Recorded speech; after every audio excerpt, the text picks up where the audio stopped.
God. கர்த்தருக்கு ஸ்தோத்திரம். Greet each and every one of you in the matchless name of our Lord and Savior Jesus Christ. ஆண்டவராக இயேசு கிறிஸ்துவின் நாமத்திலே உங்களை யாவரையும் வாழ்த்துகிறேன். Today my title is, இன்றைக்கு என்னுடைய தலைப்பு, Can the Bible be understood? இந்த வேதாகமம் நாம் அறிந்து கொள்ள முடியுமா? Regarding its ability to be understood. நம்முடைய திறமையை வைத்து நாம் அறிந்து கொள்ள முடியுமா? Can the Bible be understood? வேதாகமத்தை அறிந்து கொள்ள முடியுமா? Is it so difficult that the common man cannot understand it? ஆனால் சாதாரண மனிதனால் இந்த வேதாகமத்தை அறிந்து கொள்ள முடியாது. Is it so mysterious that only spirit-led people can comprehend it? அதாவது தேவனால் நடத்தப்படுகிற பரிசுத்த ஆவியால் நடத்தப்படும் பொழுதுதான் இந்த வேதாகமத்தில் உள்ள ரகசியங்களை சொல்ல முடியும்.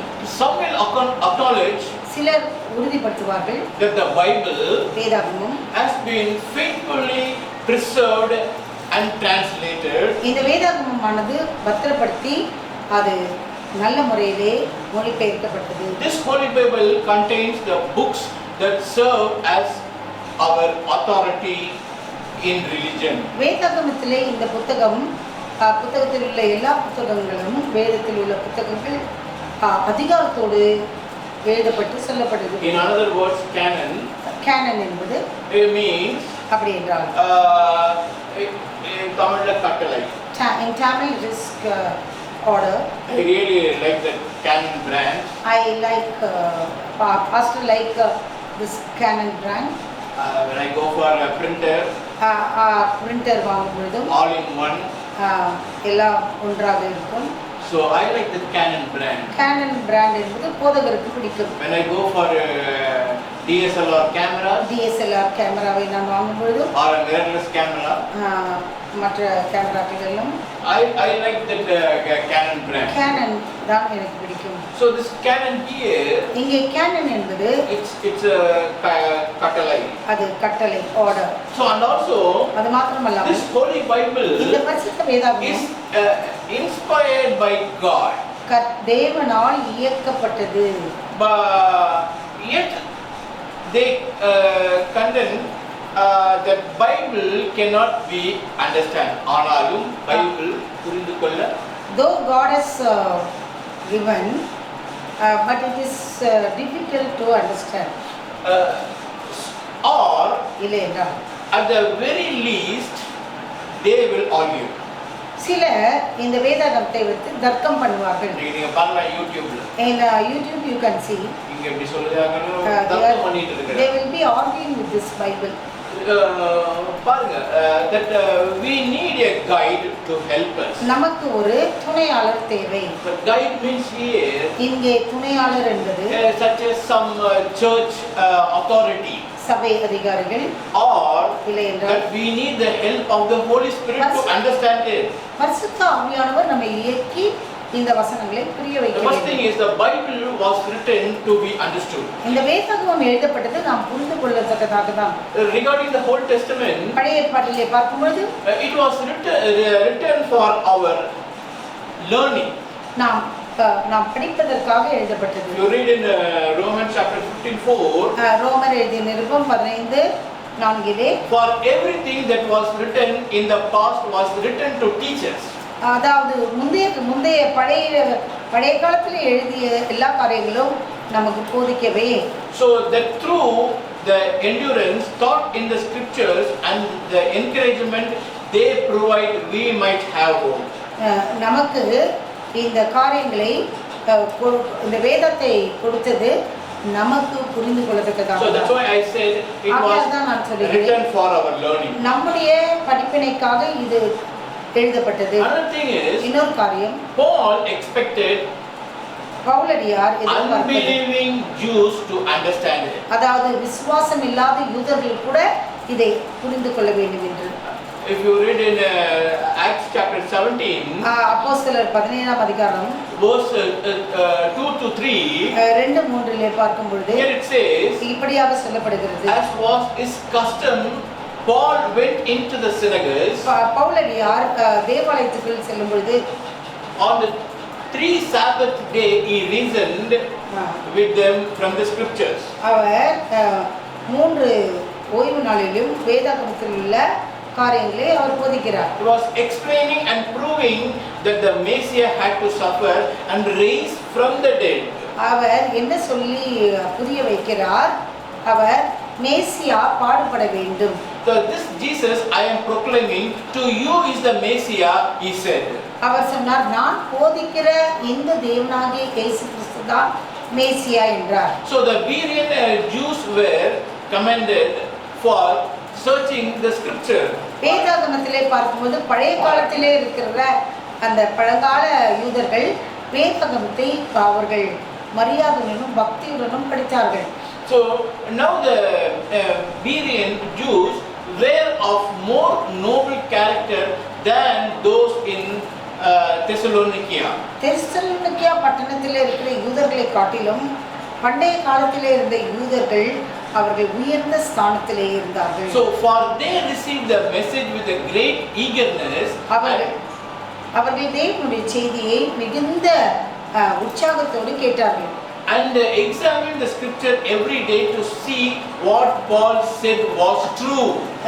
பரிசுத்த பவுலடியார் சொன்ன ஒவ்வொரு வேத வசனமும் உண்மை என்பதை அவர்கள் ஆராய்ச்சி செய்து பார்த்தார்கள். பவுல் சொன்னதை அவர்கள் ஆவலோடு கேட்டது மாத்திரம் இல்ல, அவர் சொன்ன வார்த்தைகளை அவர்கள் சோதித்து அறிந்து இவர் சொல்லுவது உண்மை என்பது அவர்கள் ஏற்றுக்கொண்டார்கள். See, listen here, what Paul taught, they accepted, the ancient Christian Jews, they accepted and they proclaimed that Lord Jesus Christ is a real Messiah. Even today, இன்றைக்கு கூட there are lot of preachers அநேக பிரசங்கியார் bringing the word of God to you. தேவனுடைய வார்த்தையை உங்களிடம் கொண்டு So வருகிறார்கள். it is your duty. உங்களுடைய கடமை. After hearing those words, தேவனுடைய வார்த்தையை நீங்கள் கேட்கும் பொழுது you have to examine. நீங்கள் அதை அனலைஸ் பண்ண வேண்டும். You have to சோதித்து பார்க்க வேண்டும். whether the preacher speaks the word. கர்த்தருடைய வார்த்தையை தான் இந்த போதகர் போதிக்கிறாரா? Because ஏனென்றால் you have your Bible. உங்களுக்கு வேதம் So இருக்கிறது. cross check it. நீங்கள் அதை சோதித்து பார்க்க வேண்டும். And another thing is, இன்னொரு காரியம், the Timothy தீமோத்தேயு understood much of it as a child. தீமோத்தேயு அவன் சிறு குழந்தையாய் இருப்பது போல அவர் கற்றுக்கொண்டார். So if you read in 2 Timothy 2 தீமோத்தேயு chapter 3 மூன்றாம் அதிகாரம் verse 14 and 15, 14-15 பார்க்கும் பொழுது there it says, இப்படியாக but சொல்கிறார், as for you continue in what you have learned and have become convinced of, நீ படித்ததிலும் நீ அறிந்து கொண்டதிலும் நீ நிலைத்திரு என்று சொல்கிறார். because you know those from whom you learned it. நீ யாரிடமிருந்து கற்றுக்கொண்டாய் என்பது உனக்கு And தெரியும். how from infancy you have known the Holy Scripture. நீ சிறு வயதிலிருந்தே தேவனுடைய பரிசுத்த வேதத்தை நீ அறிந்திருக்கிறாய். So which are able to make you wise for salvation through faith in Christ. அங்கே பவுலடியார் தீமோத்தேயுவிடம் சொல்கிறார், நீ ஞானவானாய் ஆகும்படிக்கு இந்த பரிசுத்த வேதத்தை நீ ஆராய்ச்சி செய்து அதை அறிந்து கொள். And second thing is here, இரண்டாவதாக didn't some people need help to understand it? ஆனால் ஒரு சிலருக்கு உதவி தேவைப்படுகிறது வேதத்தை அறிய. Such as the disciples. சீஷர்கள், If you read in Luke chapter 24, Luca 24 verse 25 to 27, 25 27 வரை he said to them, இப்படியாக சொல்லுகிறார், how foolish you are, நீ எவ்வளவு மதியற்றவனாய் இருக்கிறாய். how slow to believe all that the prophets have spoken. தீர்க்கதரிசிகள் சொல்லுவதை நீ எவ்வளவு காலதாமதமாய் நீ கேட்கிறாய். Did not Messiah have to suffer these things and then enter his glory?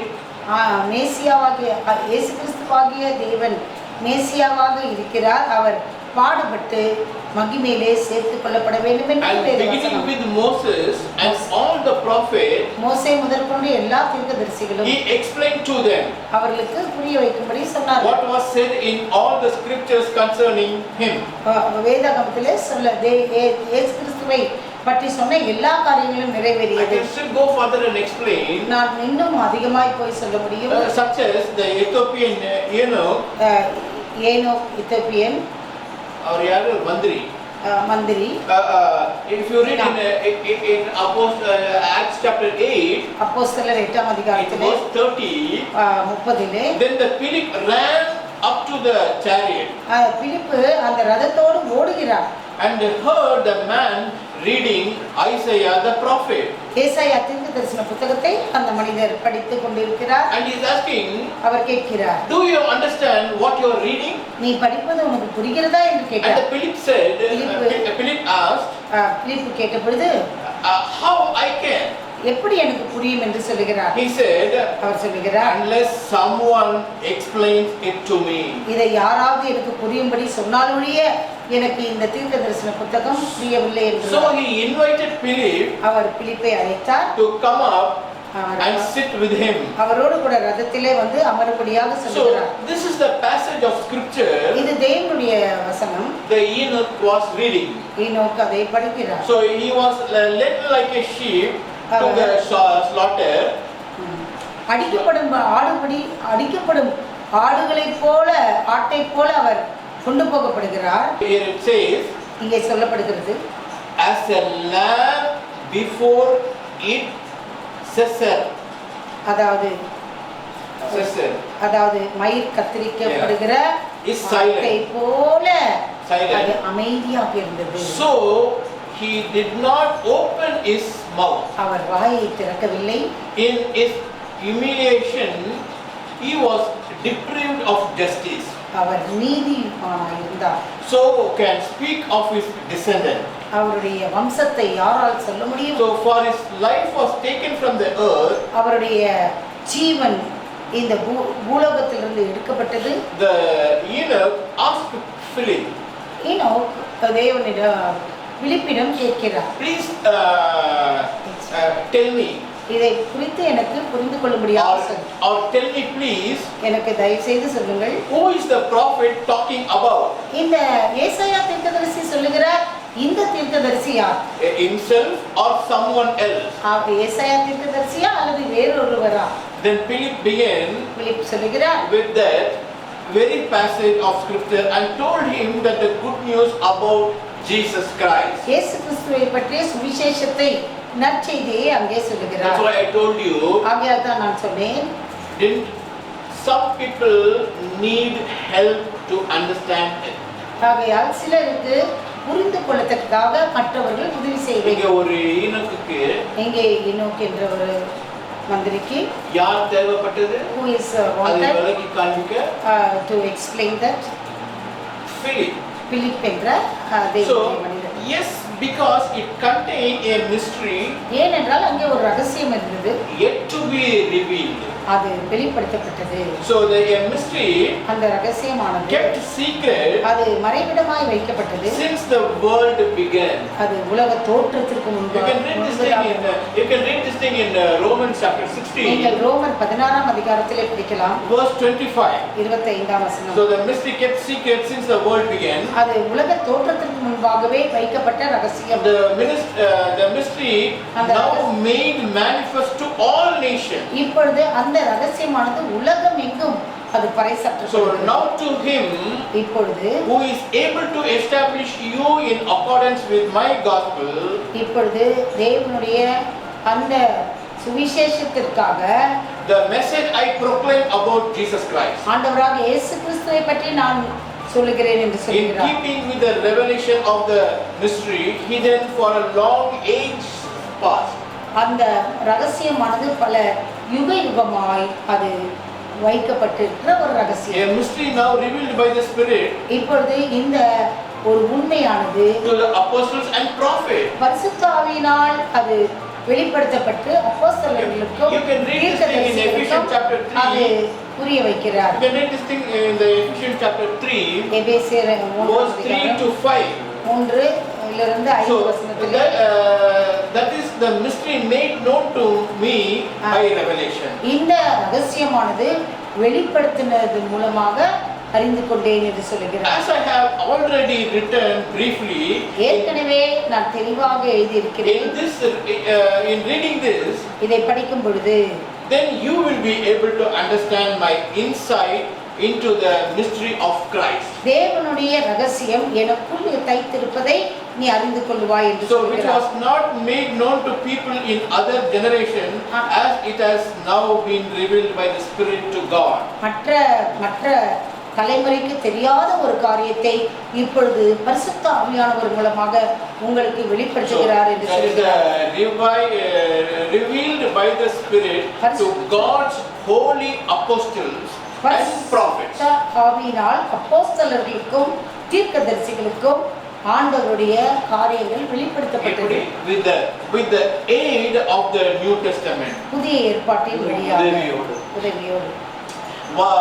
What was the mystery in the Old Testament? பழைய ஏற்பாட்டிலே இருக்கிற அந்த ரகசியமானது can now be understood. இப்பொழுது புதிய ஏற்பாட்டின் மூலமாக நமக்கு தெளிவாக புரிந்து கொள்ளும் வகையால் கொடுக்கப்பட்டுள்ளது. பாருங்க, நான் ஒரு பாஸ்டர் மீட் பண்ணேன்னு சொன்னேன். I told I have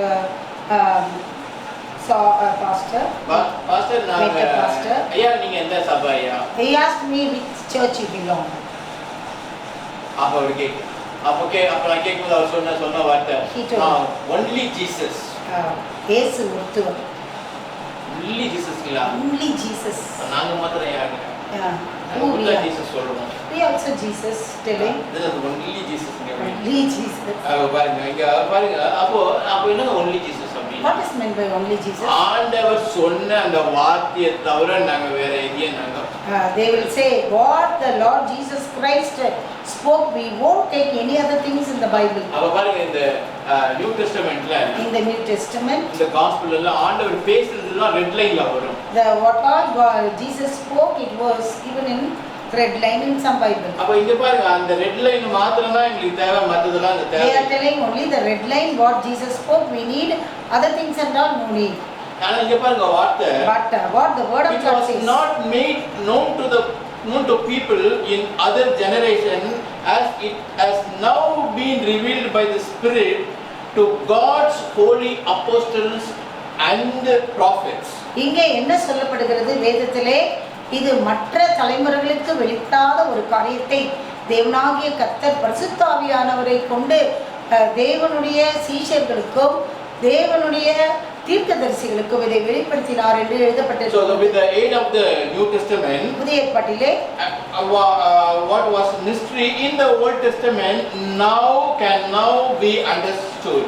இப்பொழுது பழைய ஏற்பாட்டிலே இருந்த ரகசியமானது புதிய ஏற்பாட்டு காலத்திலே இப்பொழுது அது வெளியரங்கமாக்கப்படுகிறது. அப்ப நமக்கு எது தேவை? what we need? வேணும். we need Old Testament and the New Testament. So regarding the New Testament, புதிய ஏற்பாட்டில் பார்க்கும்போது the writer expect their readers to understand. எழுத்தாளர் எழுதுகிறவர் படிக்கிறவர்களுக்கு புரியும்படியாக எழுதுகிறார். So Luke wrote his gospel லூக்கா தன்னுடைய நற்செய்தியிலே that one might know. ஒருவர் அறிந்து கொள்ளும்படியாக. So if you read in Luke chapter 1 verse 1 to 4, லூக்கா எழுதின நற்செய்தி நூல் 1ஆம் அதிகாரம் 4 வசனங்கள் படிக்கும் பொழுது many have undertaken to draw up an account of the thing that have been fulfilled among us. அதாவது நம்மிடம் நிறைவேறப்பட்ட காரியங்கள் மற்றவர்களும் அதை வெளிப்படுத்துகிறது. Just as they were handed down to us by those who from the first were eyewitness and servants of the word. அதாவது அவர்கள் கண்களுக்கு அது சாட்சியாகவும் உலகத்திற்கு சாட்சியாகவும் இருக்கிறது என்று எழுதுகிறார். Servants, தேவனுடைய ஊழியக்காரர்கள், servants, வேலைக்காரர்கள். அப்ப நான் யாரு? who am I? வேலைக்காரன். I am the servant of the Lord. வேலைக்காரன் என்ன பண்ணணும்? What the servant of the Lord should say?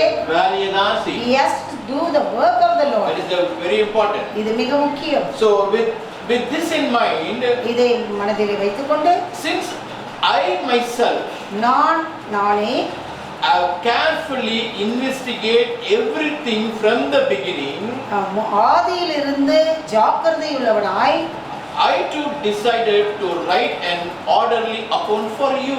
நான் ஒழுங்கு முறைப்படி சரியாக உங்களுக்கு எழுதுவது என்னுடைய கடமையாக இருக்கிறது. Most excellent Theophilus, மிகவும் உயர்ந்த தியோபிலஸே, so that you may know the certainty of the things you have been taught.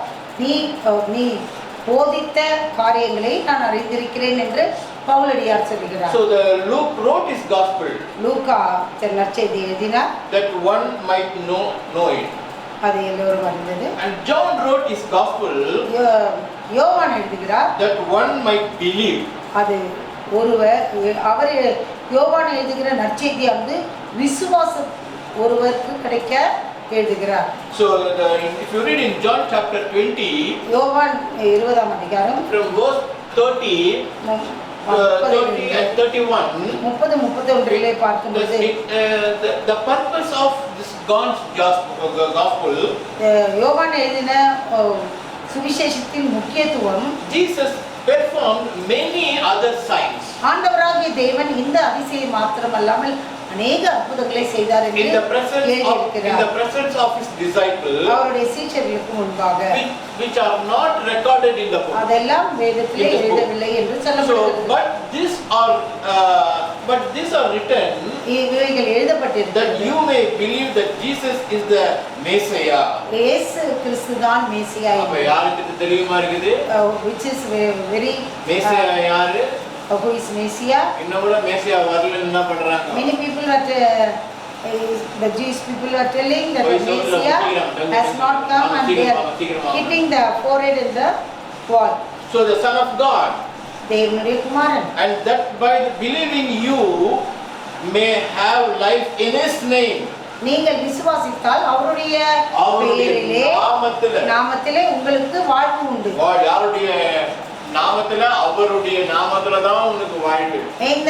In the name of the Jesus Christ. கூட சில சொல்லுவாங்க அவரால தான் நான் இன்னைக்கு இந்த சாப்பாடை சாப்பிடுறேன். Many people will say because of the Lord Jesus Christ I am eating this food. இன்னைக்கு கூட சொல்லுவாங்க today also அவரால தான் நான் இந்த வேலை செய்யறேன். இவரால தான் இந்த சம்பளம் வாங்குறேன். Today also one person said because of Lord Jesus Christ I am working. Because of the Lord Jesus Christ I am eating. And that by believing you may have life in his name. ஆண்டவராகிய இயேசு கிறிஸ்துவை நீ விசுவாசிக்கும் பொழுது உனக்கு ஜீவன் கிடைக்கும். I told you Luke wrote his gospel that one might know. John wrote his gospel that one might believe. லூக்கா சொன்னார் இதை அறிந்து கொள்ள வேண்டும் என்று. யோவான் சொன்னார் இதை நாம் புரிந்து கொள்ள வேண்டும் என்று.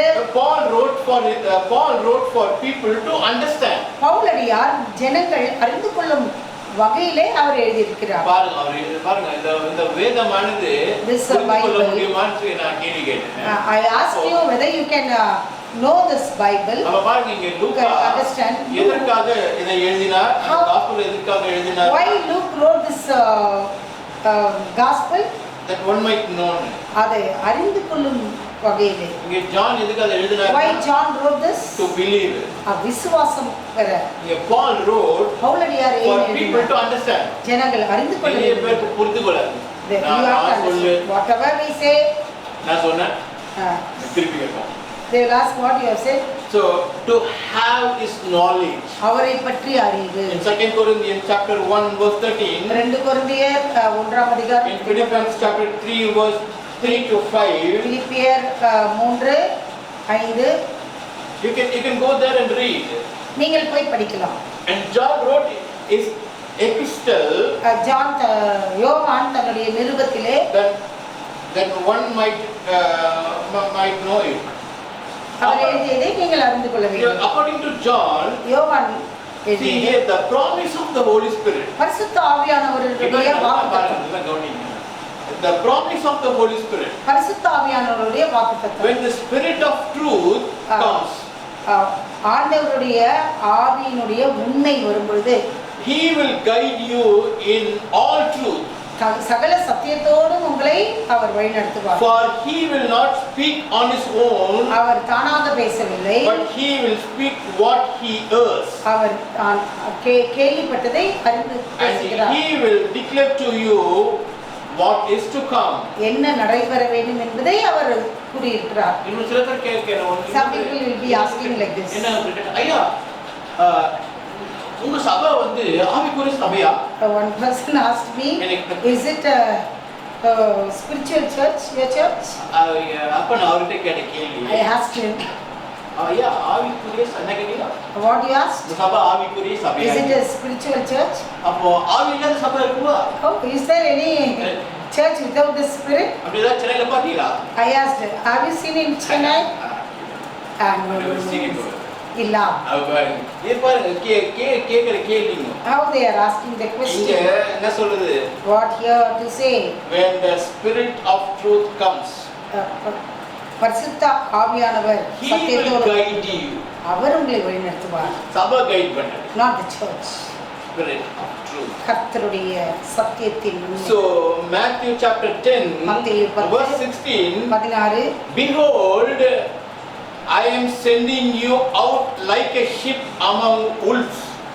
ஆண்டவர் சொல்லுகிறார், பயப்படாதிருங்கள், நான் உங்களை ஓநாய்க்குள்ளே ஆடுகளைப் போல அனுப்புகிறேன் என்றார். Among the wolves, there are many wolves are there. Therefore, ஆகையால் be shrewd as a snakes. நீங்கள் பாம்பை போல வினாவுள்ளவர்களாய் ஜாக்கிரதையாய் இருங்கள் என்றார். வினா நான் உள்ளவர்களாய் இருக்க வேண்டும். And as a innocent, அதே மாதிரி நீங்க எப்படி இருக்கணும்? Innocent as a dove. புறாவை போல கபடற்றவர்களாய் இருங்கள். கபடற்றவர்களாய் இருக்க நாம் வேண்டும்.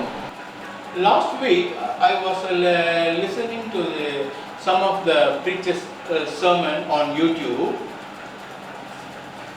கடந்த வாரத்திலே நான் மற்ற preacher பேசுவதை கேட்டு, and I don't want to mention any of their names. அவருடைய பெயரை நான் சொல்ல விரும்பவில்லை. There they say, does the word revival appear in the Bible? வேதாகமத்திலே எழுப்புதல் என்ற வார்த்தை இருக்கிறதா? So the word revival, இந்த revival என்ற வார்த்தை or Trinity, திருத்துவம் என்ற வார்த்தை is not found in the Bible. வேதாகமத்திலே இல்லை.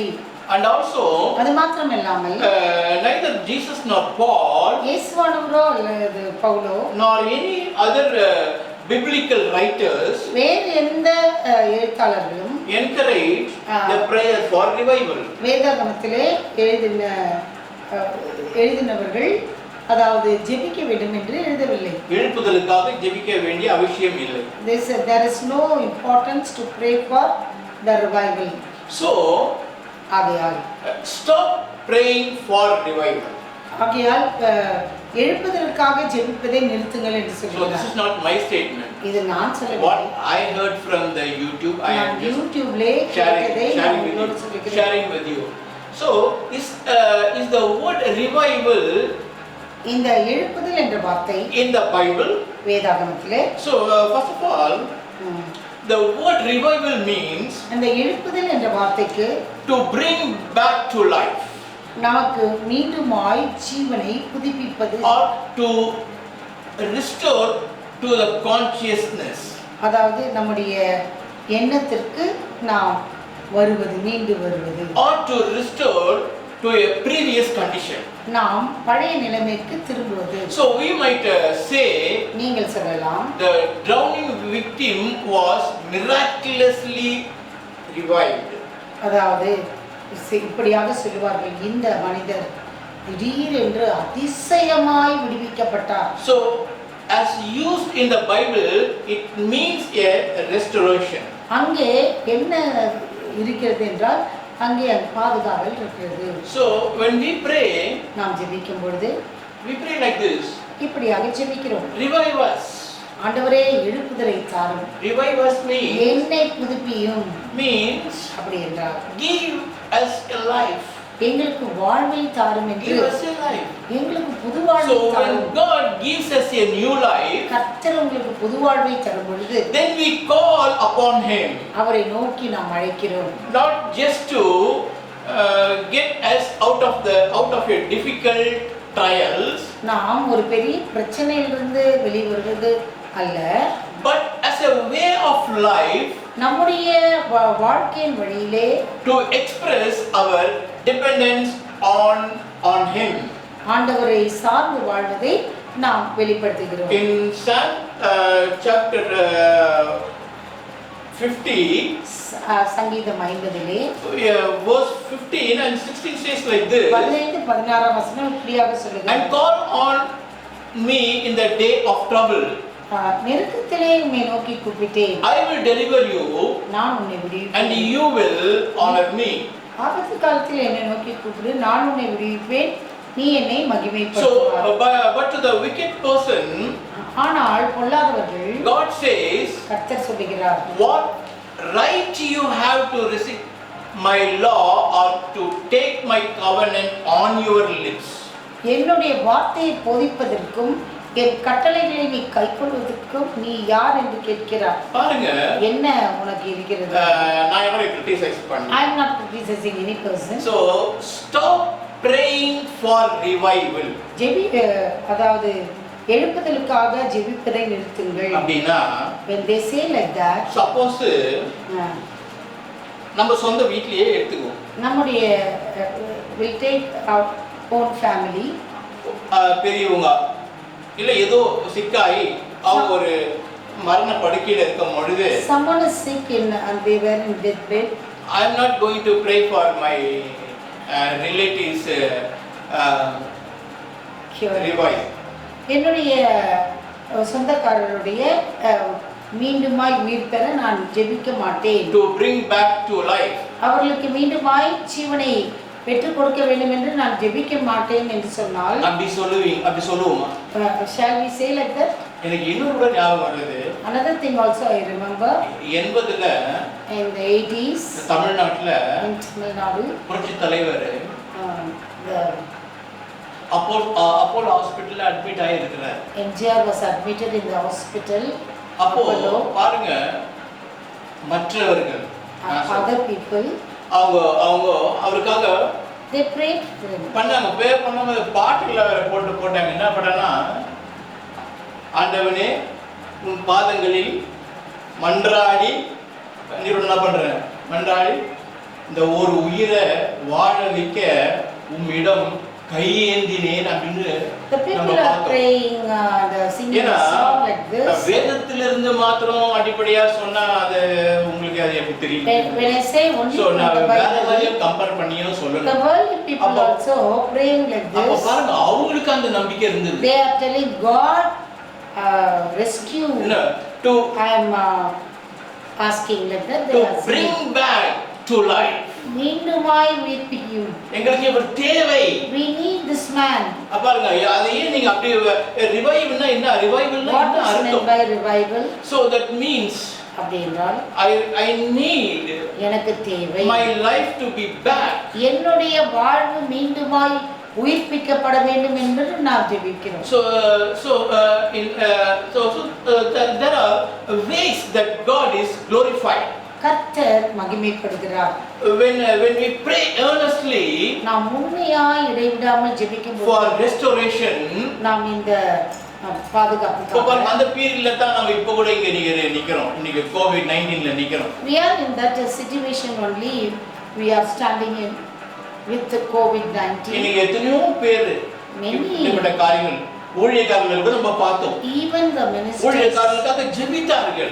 They prayed for the ministers. என்ன ஜெபித்தார்கள்? What they prayed? The word revival means அந்த எழுப்புதல் என்ற வார்த்தை to bring him back to life. ஆண்டவரே, இந்த வியாதியிலிருந்து நீர் மீண்டுமாய் உயிர்ப்பியும் என்று ஜெபிக்கிறோம். பாருங்க, அப்படி பண்ணும்போது when we pray like we this, need the revival நமக்கு அந்த எழுப்புதல் தேவை. because ஏனென்றால் the powerful sin that often entangle us. நம்மளுடைய இந்த பயங்கரமான ஜெபிக்கும் பொழுது அந்த பாவத்திலிருந்து வியாதியிலிருந்து நாம் விடுதலை பெறுகிறோம். So when God restore us, நம்மை ஆண்டவர் பாதுகாக்கும் பொழுது and shine his face upon us, நம்முடைய முகத்தை அவர் பிரகாசிக்க பண்ணும் பொழுது we will be truly saved. நாம் உண்மையாகவே நாம் ரட்சிக்கப்படுகிறோம். And God will raise the church கர்த்தர் சபையை உயர்த்துகிறார். from the ash. அவர் சாதாரண சாம்பலிலிருந்து உயர்த்துகிறார். So you will hear the another thing, இன்னொரு காரியம் I heard நான் கேள்விப்பட்டேன். that will another thing I heard, thing is, you will not hear the sound of the trumpet in the second coming of Jesus. ஆண்டவராகிய இயேசு கிறிஸ்து இரண்டாம் வருகையிலே வரும்பொழுது அவருடைய எக்கால சத்தத்தை நாம் கேட்க முடியாது அது எப்படி என்று ஒருவர் பேசுகிறார். அப்படினா அர்த்தம்? What is the meaning for this? BP சத்தம் கேட்கப்படாது. The sound cannot be heard. So the day of the Lord கர்த்தருடைய நாள் is a term from the Old Testament that speaks of the period of God's judgment. கர்த்தருடைய நியாய தீர்ப்பை குறித்து பழைய ஏற்பாட்டிலும் இருக்கிறது. In the last days. கர்த்தருடைய கடைசி நாளிலே. தேசத்தை நீங்க புரிஞ்சுக்கணும். You have to understand. நான் சொல்லல.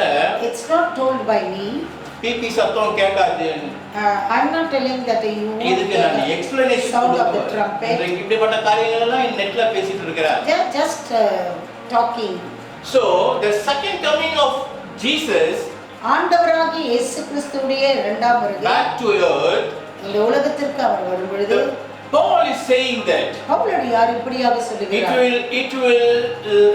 it will come like a thief in the night. அவர் திருடன் வருகிற வண்ணமாய் இரவிலே வருவார். The people will think ஜனங்கள் நினைப்பார்கள் that there is a peace and safety, and then the rapture and the judgment of the day of the Lord will come suddenly. ஆண்டவர் ரகசிய வருகையிலே வந்த பிறகு ஆண்டவருடைய நியாய தீர்ப்பும் எடுத்துக்கொள்ளப்படுதலும் இருக்கும். So in this regard, இந்த காரியத்திலே it is the same as what Jesus said concerning as it was in the days of Noah. Noah காலத்திலே இப்படியாக நடந்தது என்பதை ஆண்டவராகிய இயேசு கிறிஸ்து விவரித்திருக்கிறார். If you read in Matthew chapter 24, மத்தேயு 24 verse 36 to 39, அதாவது 36 லிருந்து 39 வசனம் வரை பார்க்கும்போது you can read from there. நீங்கள் அங்கே படிக்கலாம். So is there a difference between the rapture and the second coming? ஆண்டவராகிய இயேசு கிறிஸ்து எடுத்துக்கொள்ள அவர் வருவதும் எடுத்துக்கொள்ளப்படுவதும் வித்தியாசம் இருக்கிறது. So according to some Bible scholar, வேதாகமத்தில் அவருள்ள அறிந்த ஞானிகள் and a prophetical scripture speaks of two separate and distinct events.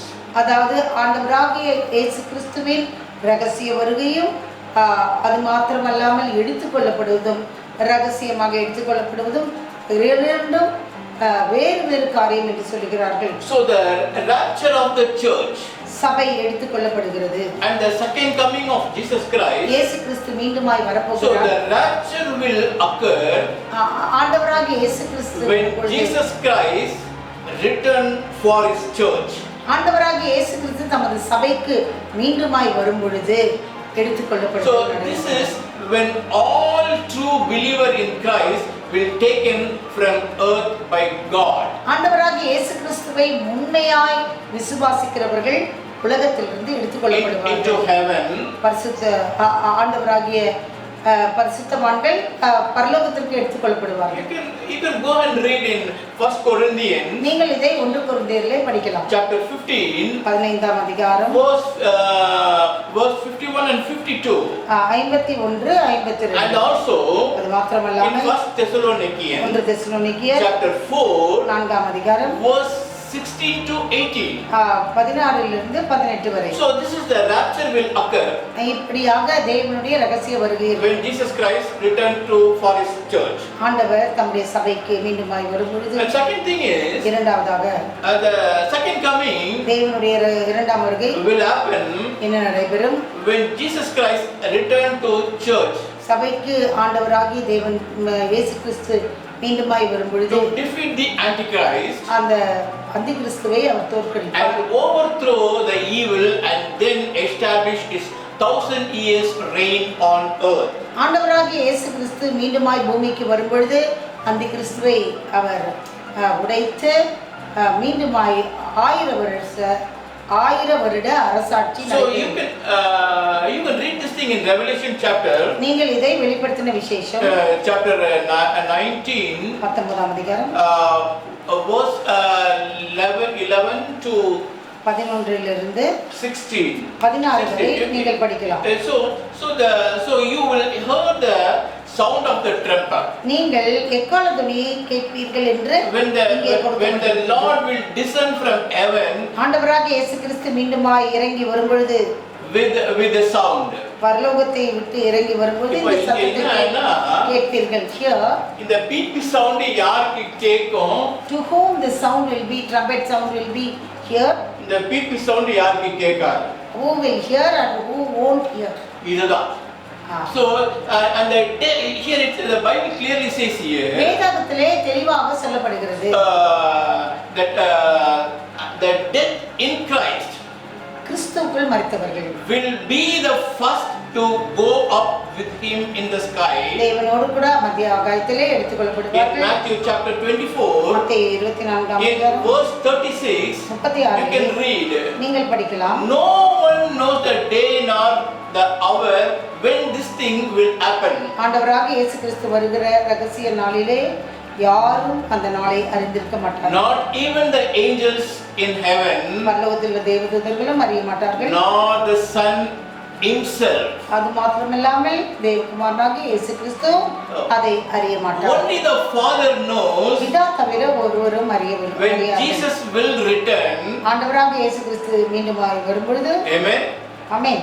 So when Jesus comes அவர் வரும்பொழுது back to take his people out of this old sinful corrupted world. ஆண்டவராகிய இயேசு கிறிஸ்துவின் ரகசிய வருகையிலே தம்முடைய ஜனங்களை இந்த பயங்கரமான பாவம் நிறைந்த பொல்லாப்பு நிறைந்த இந்த உலகத்திலிருந்து அவர் பிரித்தெடுப்பார். So that's what I told you. அதை தான் நான் The சொல்றேன். only Father knows. பிதா தவிர ஒருவரும் அறியார். So when Jesus come back to take us ஆண்டவராகிய இயேசு கிறிஸ்து நம்மை அழைத்து செல்ல வரும்பொழுது out from this corrupted world, இந்த பொல்லாத உலகத்தில் the moment of Christ second coming, ஆண்டவராகிய இயேசு கிறிஸ்து வந்த மாத்திரத்திலே the last trumpet, கடைசி எக்காலம் the mortal bodies of the saved will be transformed. அதாவது ஆண்டவருக்குள் மரித்தவர்களுடைய சரீரமானது மறுரூபம் அடையும். And they will receive the immortal bodies. அவர்கள் புதுமையான சரீரத்தை பெறுவார்கள். Transformation will come. So in 1 Corinthians chapter 15ஆம் அதிகாரம் verse 52 and 53 says, 52 in a moment, 56 நொடி பொழுதிலே, in the twinkling of an eye, கண்ணிமைக்கும் நேரத்திலே, at the last trumpet, கடைசி எக்காலம் ஊதும் பொழுது, for the trumpet will sound, அந்த சத்தத்தை கேட்டு, and the dead will be raised incorruptly. Amen. மரித்தவர்கள் மாசில்லாதவர்கள் எழுந்திருப்பார்கள். And we shall be changed, for this corruptible must put on incorruption. அதாவது நம்முடைய கரப்ஷன் எல்லாம் எப்படி மாறும்? இன்கரப்ஷனாய் மாறும். And his mortal must put on immortality. அதாவது ஆண்டவர் உண்மையுள்ளவர், நம்மை உண்மையுள்ளவராய் மாற்றுவார். When the last trumpet, கடைசி எக்காலம் ஊதும் பொழுது நம்மை பரிசுத்தவான்களாய் மாற்றுவார். And also அது மாத்திரமல்லாமல் this I was speaking about this revival. நான் எழுப்புதலை பற்றி பேசுகிறேன். So this revival, இந்த எழுப்புதலானது when I was going through this revival, இந்த எழுப்புதலை பற்றி நான் so பார்க்கும்போது we need this revival. நமக்கு இந்த எழுப்புதல் I தேவை. told you because of this powerful sin ஏனென்றால் நாம் பயங்கரமாய் பாவங்களை that செய்திருக்கிறோம். often entangle us. நாம் கீழே விழுந்தவர்களாய் இருக்கிறோம். I also I read from a book.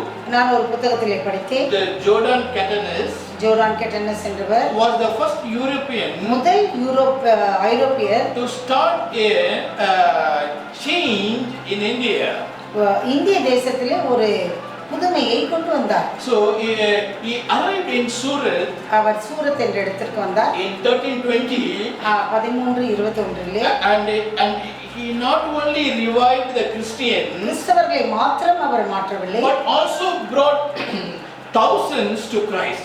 ஆயிரக்கணக்கான மக்களை கர்த்தருடைய சமூகத்திலே திருப்பினார். இங்க பாருங்க, இங்க ஒரு மத மாற்றம் This நடக்கவில்லை, is not a religious change, ஒரு மனம் மாற்றம், the heart change. ஒரு மன மாற்றம். and அது மாத்திரம் இல்ல, Not only that, if you read about this Pandit Saraswati Ramabai Pandit Saraswati Ramabai என்கிறவர்கள் in 1858 1856 58 1922 1922 the most famous Indian woman, உலக இந்தியாவிலே மிகவும் சிறப்பான எல்லாராலும் தெரிந்தவர்கள். Christian, அவர்கள் ஒரு கிறிஸ்தவர்கள், reformer, அவர் ஒரு புரட்சியாளர், Bible translator, வேதாகமத்தை மொழிபெயர்த்தவர், and social activities, அவர் பல விதமான சமூக நலத்திட்டங்களிலே இருந்தார். and in particular முக்கியமாக the revival movement in her mission. அவருடைய மிஷனிலே அதாவது எழுப்புதல் இருந்தது. Had an important role in the emergency of Pentecostalism worldwide. பெந்தெகோஸ்தே என்பதை உலகமெங்கும் அவர் பறைசாற்றினார். And she started the Mukti revival and global Pentecostalism. அவர்கள் முக்தி ரிவைவல் குளோபல் உலகமெங்கும் ஒரு பெந்தெகோஸ்தே என்ற ஒரு ஐக்கியத்தை நம்ம வந்து ரிவைவலுக்காக ஜெபிக்க வேண்டிய அவசியம் இல்லை அப்படின்னு.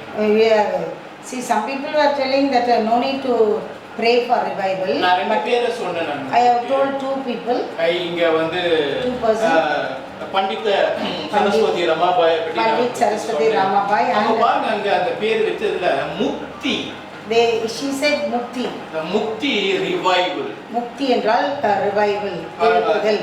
In 1905 1905 ஆண்டிலே and lasting for 2 years, 2 வருடம் this revival இந்த எழுப்புதலானது made the Mukti mission Mukti mission என்று and very important Pentecostal center for international significance. அது மிக முக்கியமான பெந்தகோஸ்தே எழுப்புதல் ஐக்கியமாக இருந்தது. இன்றைக்கு கூட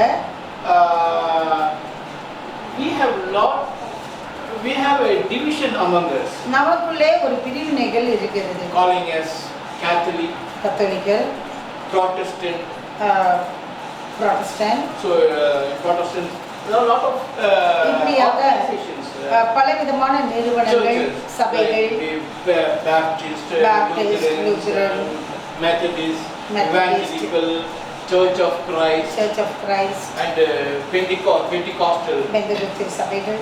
So when we come to this Pentecostal இந்த பெந்தெகோஸ்தே என்று வரும்பொழுது movement, there are a lot of divisions there.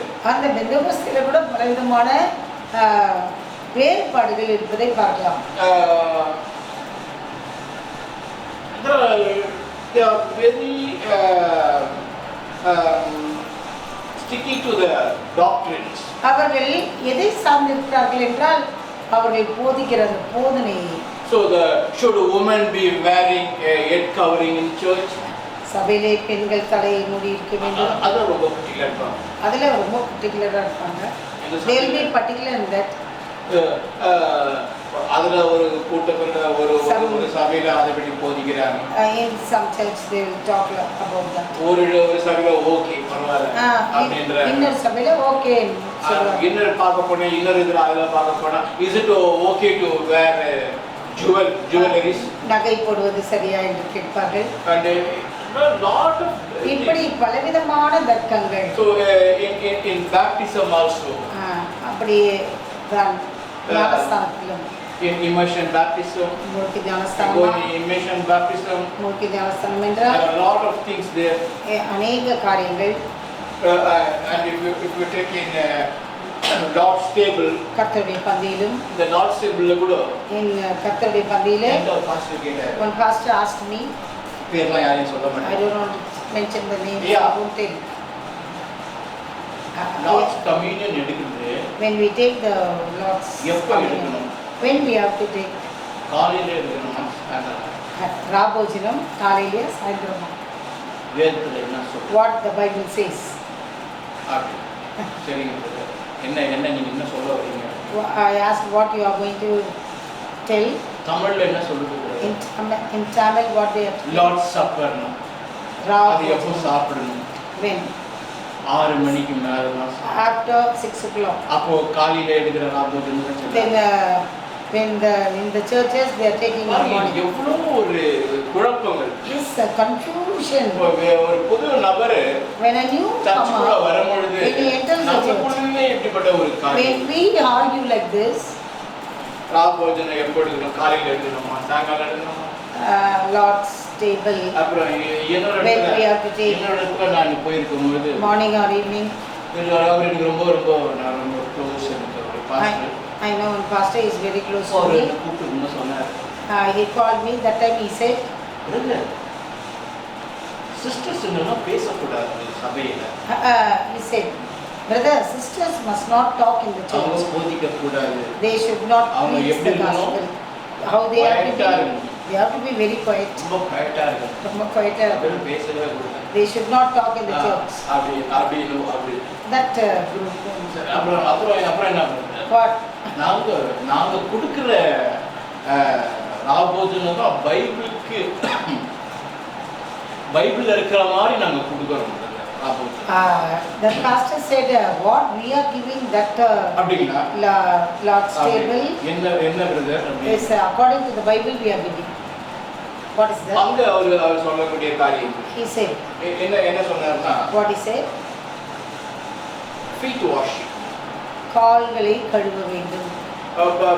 Jesus washed his disciples. ஆண்டவர் தம்முடைய சீஷர்களுடைய பாதங்களை கழுவினார். நாங்க எந்த சபை தான் பிரதர்? church இதெல்லாம் செய்யுது. we are following நீங்க இத வேற சபையில நீங்க போய் ப்ரீச் பண்ண முடியுமா? இத சொல்ல முடியுமா? Can you go on to the other church and speak like this? பாருங்க, இந்த பெண்டிகாஸ்டல்ல This Pentecostal church, மற்ற பேர்லாம் பிரச்சனை கிடையாது. they won't think about other things. இங்க பெந்தகோஸ்தல வரும்போது In Pentecostal churches, இந்த பெந்தகோஸ்தல இருக்கக்கூடிய problem. this is the problem of Pentecostal churches. என்ன problem? What is the problem?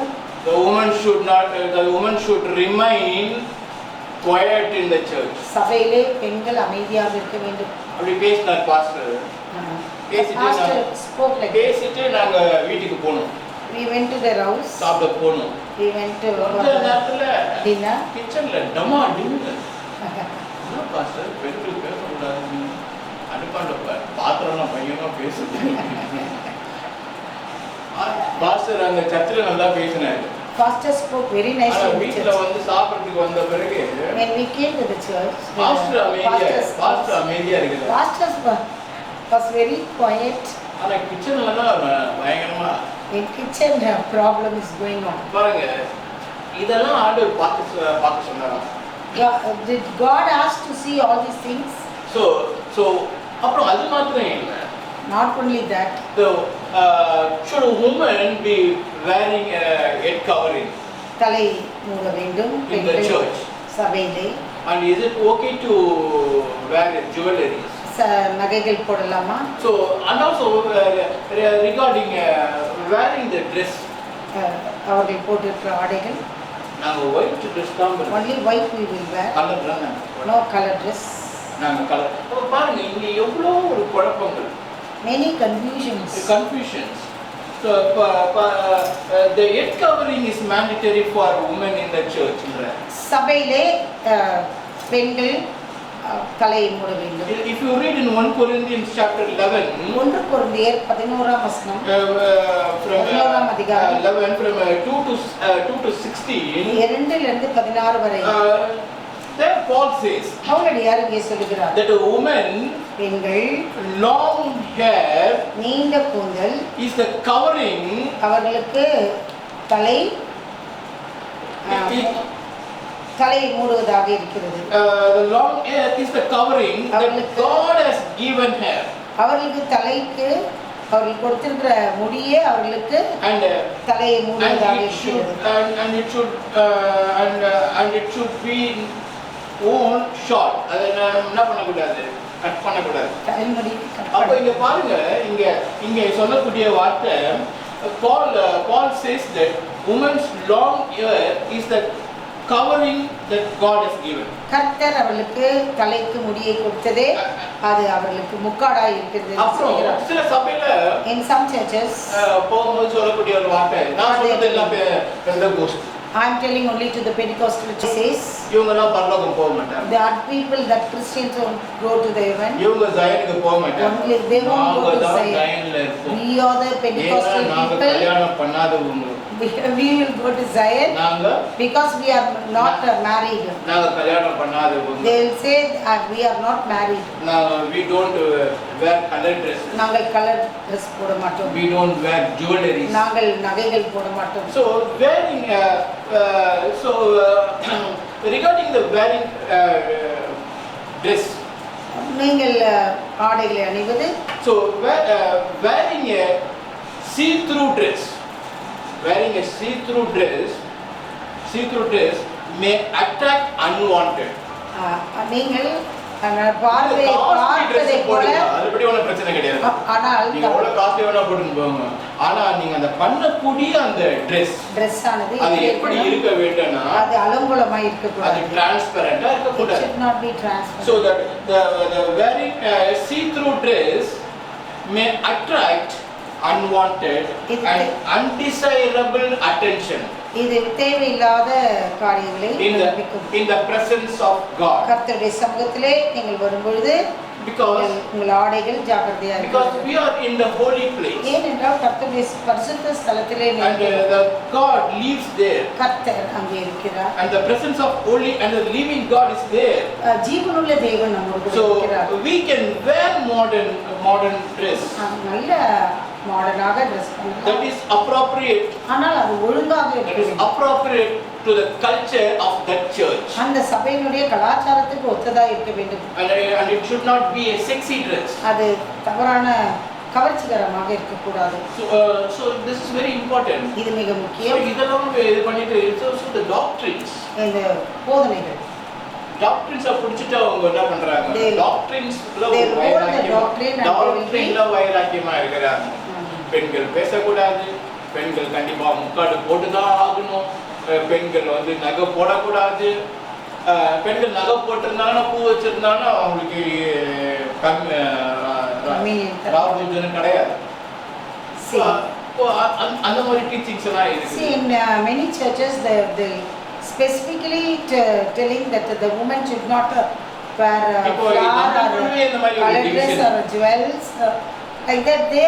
There are the many problems இந்த மாதிரி among us itself. நம்மளுக்குள்ளே இந்த டிவிஷன் இருக்கும்போது Among the Christians there is a division. இன்னொரு group நான் பார்த்தேன், Another group is telling like இருந்தாங்க. this. அவங்க என்ன சொல்றாங்க, What they are telling? நீங்க என்ன பிரதர், நீங்க என்ன group? Which group you belong? Jesus only இயேசு கிறிஸ்து ஒருவரே. அப்படிங்களா? Is it? அப்ப எதுக்கு ஒரு சந்தேகம் ஆச்சு?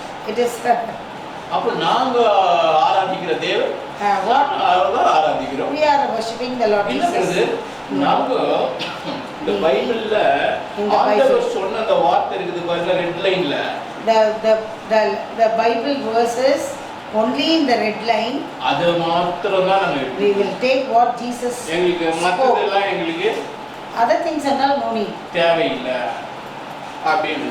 அப்போ ஆண்டவர் ரெஃபரன்ஸ் கொடுக்குறாரு பழைய ஏற்பாடுல இருந்து. God is telling many references in the Bible. நிறைய From குழப்பங்கள். Old Testament. இப்போ இந்த மாதிரிலாம் Many நம்மளுக்கு confusions. இந்த டிவிஷன்ஸ் இருக்கும்போது When there is a division among us, நம்ம போய் எப்படி வந்து இயேசு நல்லவர்னு சொல்லணும்? how can we go and say that Jesus Christ is the good God? சொல்லவே முடியாது. Cannot say. நம்ம சொல்லும்போது அவங்களே சொல்லிடுவாங்க, They will spoke against us. இயேசு நல்லவர்னு உலகத்துக்கே தெரியும், Everyone knows that Jesus Christ is a good God. முதல்ல நீங்க சரி பண்ணிட்டு வாங்க. Are you correct? So